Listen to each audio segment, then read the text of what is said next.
이제 뭐 입시 문제를 비롯해 이제 여러 가지 의혹들이 있죠. 근데 그거에 대한 검찰 수사가 과연 적절했냐, 아니면 과잉 수사였냐, 이제 이런 부분입니다. 그러니까 이게 말씀하신 대로 중앙지검 특수부 투입해서 수사에 착수를 했던 게 8월 27일이고요. 그 이제 조 전 장관이 처음 이제 이 가족 관련 사건으로 기소가 된 게 12월 31일. 그러니까 수사 착수부터 기소까지 넉 달 정도 이뤄졌고, 그 사이에 압수수색이 한 10여 차례 이상. 그리고 또 정 교수에 대해서는 뭐 소환 조사하지 않고 기소한 것, 어떤 이런 것들이 과잉 수사의 어떤 근거로 좀 이렇게 생각하시는 분들이 있는데, 이 조국 전 장관에 대한 수사 과정이 과연 적절했는지 아니면 과잉 수사였는지, 이 부분은 대표님부터 말씀을 해주시면 될 것 같아요. 그 사실 진중권 선생님이 그런 이야기를 했는데, 이게 진중권 선생님 자꾸 이야기해서 죄송합니다. 그냥 그럼에도 불구하고 아까 전에 좋은 이야기를 했어요. 보니까 고대 입학에 대한 부분들은 공소장에서 다 빠졌다. 예, 맞아요. 빠졌어요. 근데 이제 두 가지 의견이 있어요. 하나는 뭐냐면 실제로 증거가 없어서 빠졌다라고 하는 의견도 있고, 또 다른 한편에서는 이게 보니까 공소시효가 지났다라고 하는 부분들이에요. 그런데 한번 생각해 보세요. 공소시효가 지난 사건을 검사들이 6개월 동안 잡아가지고, 그리고 거기다가 당국대 교수 불러가지고 그 조사를 하고, 거기다가 입학사정관을 불러가지고 만약에 사실로 밝혀지면 취소를 할 거냐, 이런 걸 다시 언론에다 흘리고 이러고 있단 말이에요. 이건 공소장에 들어가지도 않은 겁니다. 진중권 선생님이 아주 잘 이야기를 하셨어요. 그런데 이런 부분들을 계속 보여주고 있었죠. 거기다가 아까도 얘기했듯이 봉사나 인턴에 대한 부분들은 사실은 문서 제출 의무가 없어요. 예, 이게 없습니다. 실질적으로 훈령에 보면 각 학교에서 사실 확인만 하면 된다라고 하는 거예요. 그러니까 이거는 조퇴증보다도 사실은 더 낮은 문서입니다. 이 조퇴증보다도 더 낮은 문서를 6개월 동안 압수수색하고 거기 뒤져서 10년 전 조퇴증을 찾으려고 하는 것이 정상적인, 이것이 정말로 조사 과정인가, 우리가 생각해 볼 필요가 있지 않겠습니까? 그렇게 아무 의미가 없는 문서인데 왜 이렇게 부지런히 위조를 했을까, 이런 생각이 좀 들고요. 그러니까 부지런히 위조를 했다는, 우리 제가 죄송합니다. 얘기하잖아요. 예. 끼어들지 마시죠, 제발. 예, 알겠습니다. 예. 자, 이런 겁니다. 최강욱 씨가 인턴 그 증명서 위조해주면서 뭐라고 얘기를 했죠? 입시에 도움이 됐으면 좋겠습니다라고 얘기를 했죠. 그 다음에 이분이, 그 조민이 한번 이제 다른 데 의전을 하다 떨어졌어요. 그런데 부산대 의전원에 넣었을 때 부랴부랴 표창장을 갖다 위조한 건데, 거기 뭐라고 되어 있냐면, 그거 성적 사정 요인으로 대학 총장 표창이 들어가 있습니다. 바로 그렇기 때문에 사실 2013년인데 1년 전 걸 갖다가 이렇게 해가지고 위조를 했다라는 거죠. 그렇기 때문에 이게 분명히 거기 대학에 입시 요강에 나와 있는데 그게 아무 쪽에도 쓸데없다고 얘기를 한다는 건 좀 말이 안 되는 것 같고요. 그 다음 또 하나는 이런 겁니다. 아까 어떻게 알았냐라고 했는데 이런 거죠. 인문학 영재 프로그램이라고 지금 적혀 있어요. 그 표창장에. 자꾸, 좋습니다. 근데 문제는 뭐냐면 인문학 영재 프로그램이라는 게 열린 적이 없어요. 열린 적이 없는 프로그램이 어떻게 해서 봉사를 하고, 하지도 않은 봉사에 어떻게 표창장이 나갑니까? 또 하나는 뭐냐면 그 기간을 보잖아요. 2010년으로 되어 있는데 2010년에는 정경심 교수가 동양대 있지도 않았을 때란 말이죠. 아까 전에 한 이야기입니다. 그리고 또 하나는 뭐냐면 이런 거예요.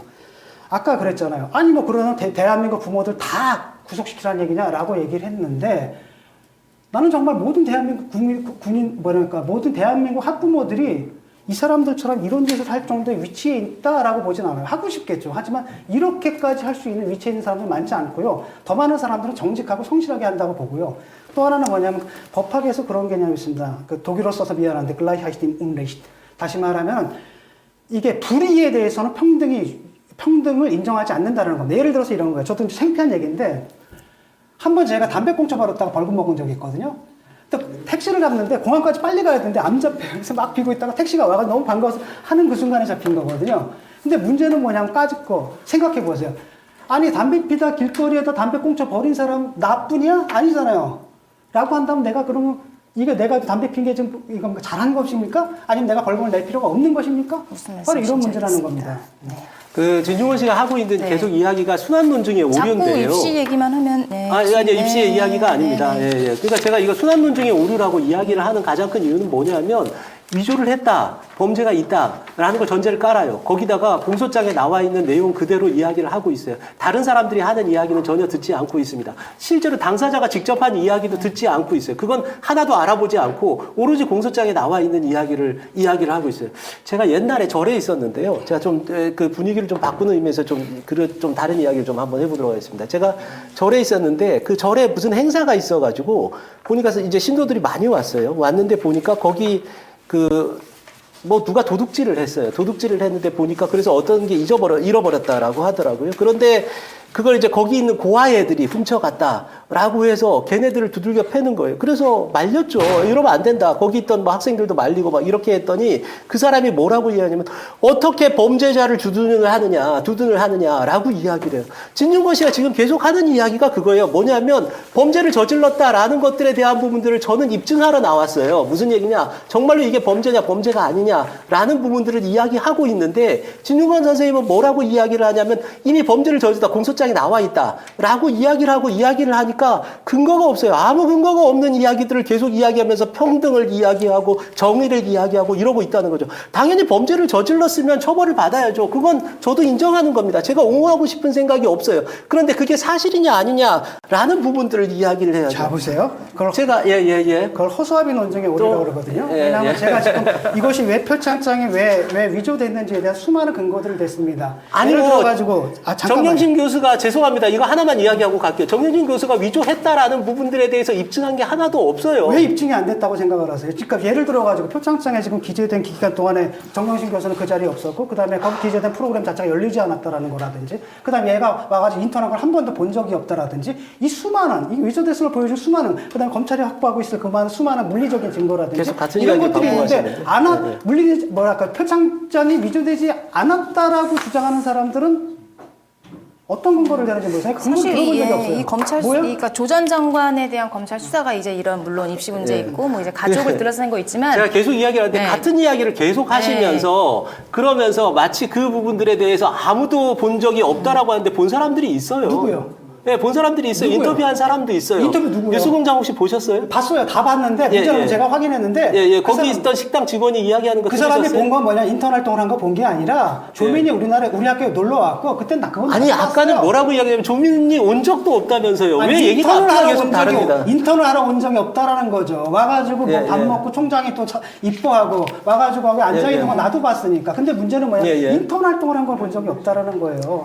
그러니까 사실 엄마도 놀라웠죠. 그거 제가 아까 얘기했잖아요. 그건 분명히 조민이 밝히면 되는 문제죠. 알겠습니다. 그다음에 그 대표적인 자 봅시다. 어떤 장경호 씨가 부분들을 얘기를 했던 그 증인이 바로 K 교수인데 K 교수한테 내가 확인을 했어요. 알겠습니다. 교수님 이제 그 얘기는 더 이상 그만하고요. 이 검찰 얘기하면서 더 하나 하고 싶은 것이 그러니까 진중권 교수님께서는 이게 어쨌든 검찰 개혁이랑 좀 맞물려서 더 이게 휘발성이 강한 이슈가 되고 있는 것인데 이 검찰 개혁의 바탕을 이루는 게 노무현 전 대통령의 죽음에서 비롯된 트라우마다. 이 검찰 개혁은 그 트라우마를 치유하는 심리적 기획이다. 이런 말씀을 이제 하셨었어요. 이거를 좀 뭐 어떤 취지에서 이런 말씀을 하셨던 건지 간단하게 좀 설명을 해주시고 그에 대한 입장을 좀 들어봤으면 좋겠습니다. 검찰 개혁이 왜 필요한 것인가? 뭐 사실 저도 검찰 개혁에 찬성을 했던 사람이고 심지어 공수처에도 참석을 했던 사람이에요. 그다음에 지금 입장은 뭐냐면 그냥 인적 청산도 하는 거 반대하지 않습니다. 공수처 설치하는 거 반대하지 않아요. 다만 그게 뭐랄까 그걸 통해 가지고 뭐 검찰이 개혁된다거나 아니면 원래 검찰 개혁의 그 취지 있잖아요. 취지가 살아난다고 보지는 않을 뿐이라는 거죠. 제가 이런 생각을 하게 된 건 바로 뭐냐면 저도 그렇거든요. 여기에 대한 전문적인 지식이 없기 때문에 많은 경우에 다른 사람들의 의견을 청취합니다. 특히 전문적인 사람들의 의견, 전문가들의 의견을 많이 청취하는데 그중에서 금태섭 의원의 의견을 한번 봤어요. 민주당 의원인데 공수처 설치에 반대하더라고요. 근데 그분의 의견을 딱 보니까 이건 또 빈 부분이 있었구나 하는 걸 저는 깨달았고요. 근데 검경 수사권 조정에 관해서는 그 권경애 변호사라는 분, 그분의 글을 갖다 우연히 페이스북에서 봤는데 그걸 딱 보니까 거기도 좀 문제가 많겠더라고요. 그분이 지적하는 건 바로 뭐냐면 경찰들이 법에 대한 지식이 너무나 없다는 겁니다. 현장 교육을 나가게 되면. 그렇기 때문에 지금 이걸 없애고 경찰한테 줬을 때는 아주 복잡한 금융범죄, 여러분 예컨대 뭐 사모펀드 같은 건 사실 난 며칠을 들여다봐도 나도 잘 모르겠더라고요. 이런 것들을 수사할 역량이 아직은 안 된다는 겁니다. 그게 역량이 확보되려면 앞으로 한 10년, 20년이 걸릴지도 모르는데 그런 것에 대안 없이 이걸 갖다 완전히 없앴을 때는 수많은 그 고급스러운 그 범죄들 같은 게 쉽게 말하면 망해서 빠져나갈 수 있다라 이런 우려를 제시하더라고요. 그러니까 저는 그렇습니다. 찬성하든 반대는 상관없는데 이런 우려들, 이런 이견들이 나와서 합리적인 토론이 되어야 되는데 그게 아니라 검찰 개혁하면은 진보, 안 하면 토착 왜곡. 이런 식으로 되다 보니까 합리적 논의 자체가 안 된다는 겁니다. 그 과정 속에서 결국 뭐가 되냐면 검찰 개혁이 이루어졌는데 사실 뭐가 달라지는지 모르겠거든요, 저는. 뭐가 달라지는지 모르겠다. 제가 검찰 개혁에 대한 부분들을 우리가 상식적으로 좀 더 접근해 볼 필요가 있어요.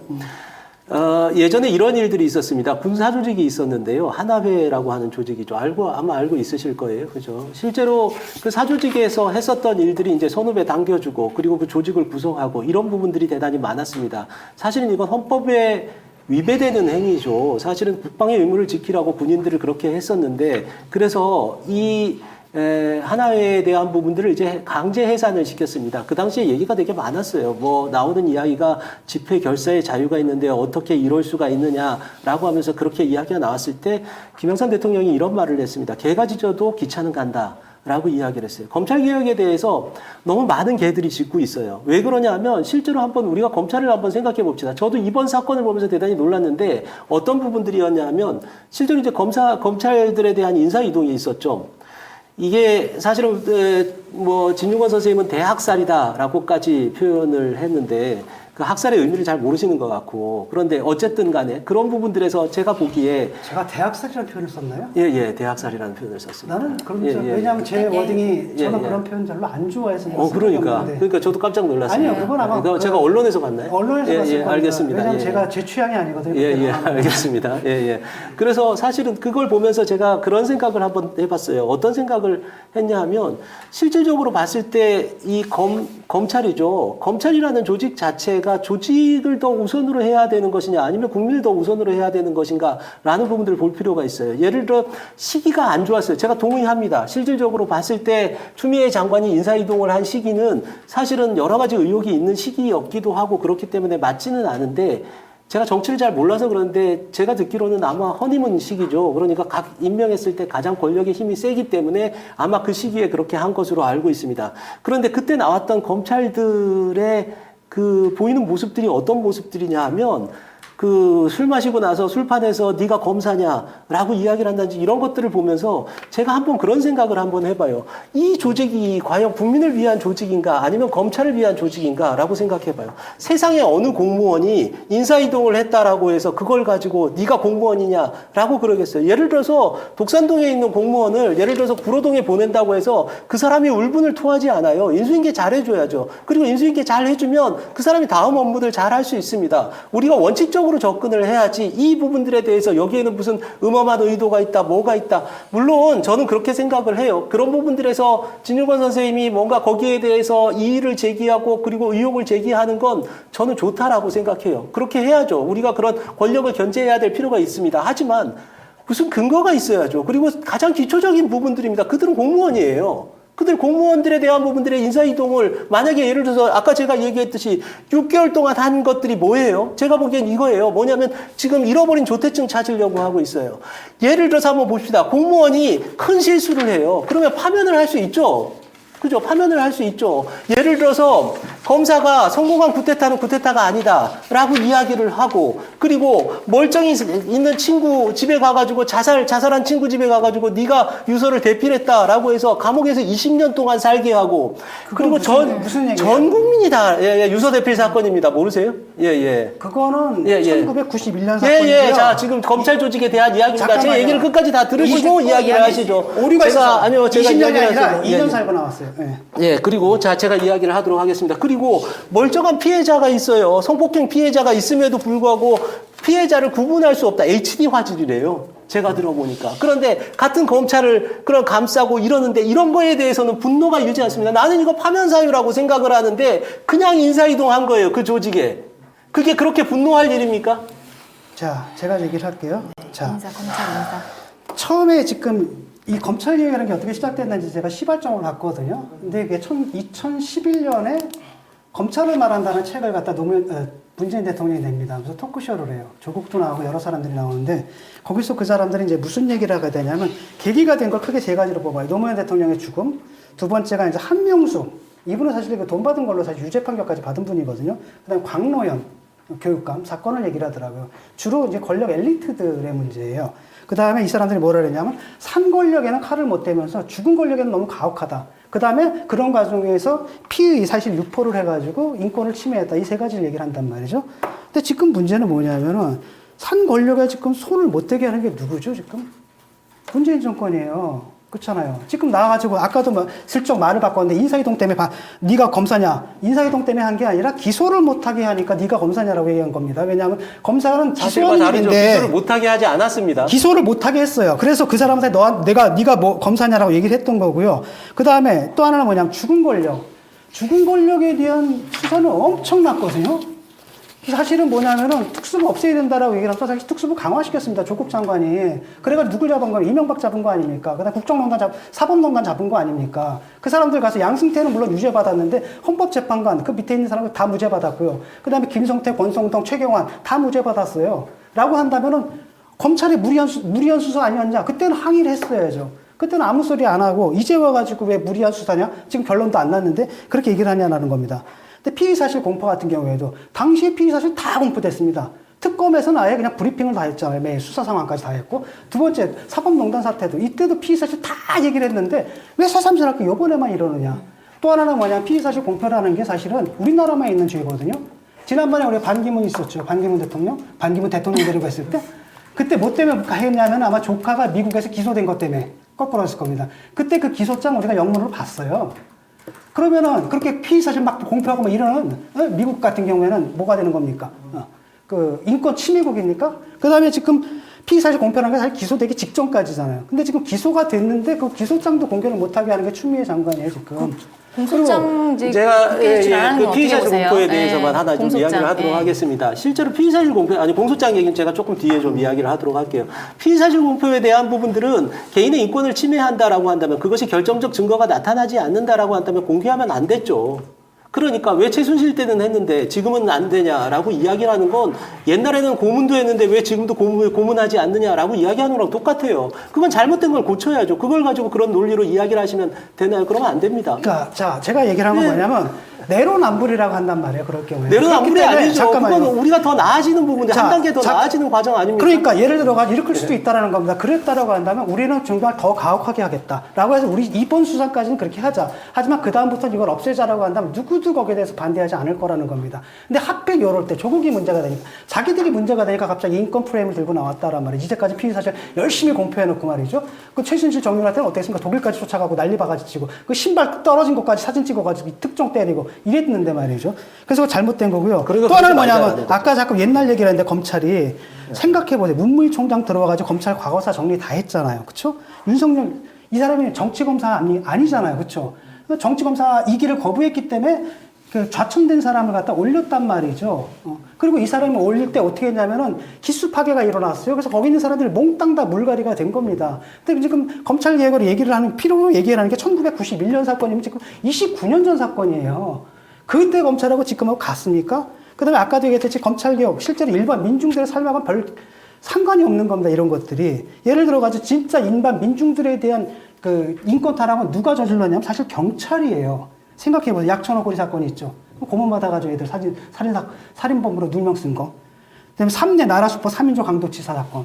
이것도 고문받아가지고 그냥 뭐가 됐습니까?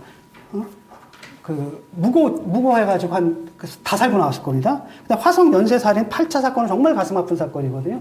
이분이, 이 범인으로 몰린 분이 다리를 저는 분이에요. 근데 가족들이 봤는데 얼마나 맞았든지 저는 다리로 2m짜리 담을 훌떡 넘더라는 겁니다. 근데 이분이 말은 뭐냐면 돈이 하나도 없었어요. 변호사 하나도 못 쓰고 국선 써가지고 결국 20년형 다 살고 나왔습니다. 누구처럼 정말 전직 대통령보다 더 많은 16명의 변호인단을 두고 이러지 않았다라는 겁니다. 그 다음에 아까 그런 제도를 개선하자라는 김기설 잠깐만요. 예. 김기설 씨 얘기를 했는데 그 전에 뭐가 있었냐? 박종철 씨 사건 있잖아요. 그 유명한 턱친 억하고 죽었다.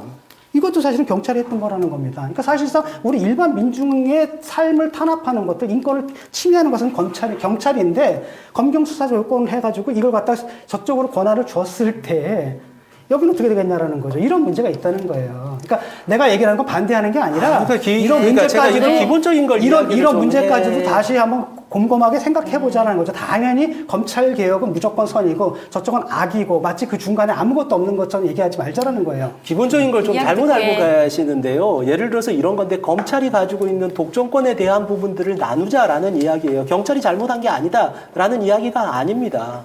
정확하게 그 부분들을 이야기를 하셔야지 마치 뭐 검찰만 잘못했다라고 이야기하는 사람들은 없어요. 예, 그렇게 이야기하는 사람도 없습니다. 그게 잘못됐고, 그 다음에 또 하나 제가 정말 이야기하고 싶은 게 뭐냐면 이건데요. 막스 거슨이라는 사람이 있어요. 저도 이제 진용원 씨도 한번 이야기했으니까 좀 다른 이야기를 좀 한번 해보도록 하겠습니다. 이 사람이 이제 의사인데 뭐라고 이야기를 했냐면 담배가 몸에 해롭다라고 이야기해서 미국에서 이제 발칵 뒤집혔어요. 이거 당연한 건데도 왜 뒤집혔냐면 당시에 전미의사협회에서 그 필립 모리스에서 돈을 받아서 담배가 몸에 좋다라는 이야기를 계속 했었던 거죠. 그런데 사실은 우리가 이런 걸 보면서 생각해 봐야 될 게 뭐냐면 의사들이 사실은 담배에 들어가 있는 유해 물질이나 이런 부분들을 알 리가 별로 없어요. 네, 알 리가 별로 없죠. 후쿠시마 원전에 대한 이야기. 제가 어떤 이야기를 하려고 하시는지 지금 좀 이게 궁금할 담배 얘기 텐데, 나왔다. 예, 원전까지 갔는데 원전 이야기를 하셔서 어떤 이야기를 하려고 하는지 조금 가겠네요. 제가 아마 얘기를 들어보면 재밌을 겁니다. 아니 근데 이 후쿠시마 원전 때 원숭이 뚜껑이 빨개가지고 빨가면 사과인데 사과가 나중에 맞아요. 예, 그런 논리인데 네. 논리가 맞나 안 맞나 좀 한번 보시죠. 논리가 안 맞죠. 제 이야기를 계속 네. 끊으시겠습니까? 예, 계속 이야기를 하도록 하겠습니다. 예, 후쿠시마 원전 때인데요. 예, 후쿠시마 원전 때 실제로 핵물리학자들이죠. 일본의 핵물리학자들이 후쿠시마 원전 문제가 없다라고 이야기를 했어요. 그걸 들은 이제 도쿄전기 사장이 나와서 뭐라고 했냐면 원전은 문제가 없다라고 했어요. 그때 양심선언을 한 사람이 있어요. 이 사람이 뭐라고 이야기를 했냐면 제가 조금 의역해서 이야기를 하자면 이 사람들이 가지고 있는 이 후쿠시마 원전 설계에 대한 기술은 초딩에 지나지 않는다라고 이야기를 했어요. 이건 무슨 얘기냐면 실제로 이 사람이 건축을 설계한 사람이에요. 제가 이야기를 하고 싶은 게 그거예요. 뭐냐면 진중권 씨가 지금 이야기하는 부분들은 아주 기초적인 부분들에 대한 부분들도 왜곡하고 사실 진중권 씨가 다른 부분들 미학이나 철학이나 이런 부분들은 많이 그러니까 아시는 어느 것 부분이 같아요. 구체적으로 어떻게 그런데 왜곡이 됐는지. 제가 아까도 저한테 이야기를 하시면서 뭐라고 이야기를 하냐면 여기에 관련이 없는데 왜 나오셨냐 그러는데 저는 진중권 씨가 더 많은 관련이 없다라고 생각이 서로 들어요. 관련성을 그러니까 따지시면은. 한번 보시죠. 공수처에 대한 설치를 하는데 예를 들어서 야당 의원 2명을 뽑아요. 그런데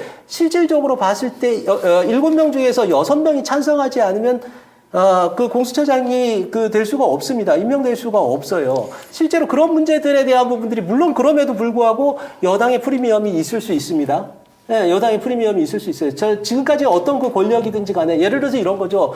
다수에 의해서 선출된 권력이 그 권력을 행사하는 건 당연해요. 진중권 씨는 자꾸 그런 부분들의 문제를 이야기하는데 조금 정리해 주십시오. 네. 그 권력이 가지고 있는 정말로 비도덕하거나 아니면은 불법적인 걸 이야기를 해야죠. 그래서 공수처를 설치한다라고 해요. 그러면 그렇게 해서 그러한 제재 요건이나 이런 부분을 설치한다라고 한다면 기존에 가지고 있었던 권력이 할 수 있는 최선이다라고 저는 보여요. 왜냐하면 제가 아까도 네. 얘기했듯이 지금은 매우 위헌적이라는 거예요. 검찰 조직이 가지고 있는 모습들이 매우 위헌적이라는 거죠. 그러니까 김호천 씨가 상당히 선동적인 어법을 자꾸 사용하시는데 예를 들어가지고 내가 왜곡을 했다라고 하면 구체적으로 어떤 부분이 어떻게 왜곡이다 이렇게 말씀을 해주시면 제가 반박을 하는데 무턱대고 왜곡이다라고 잘 모른다라는 거죠. 황당하는 거고요. 네. 그다음에 또 하나는 지금 자꾸 헛발질을 하시는데 저는 네. 공수처에 반대하지 않아요.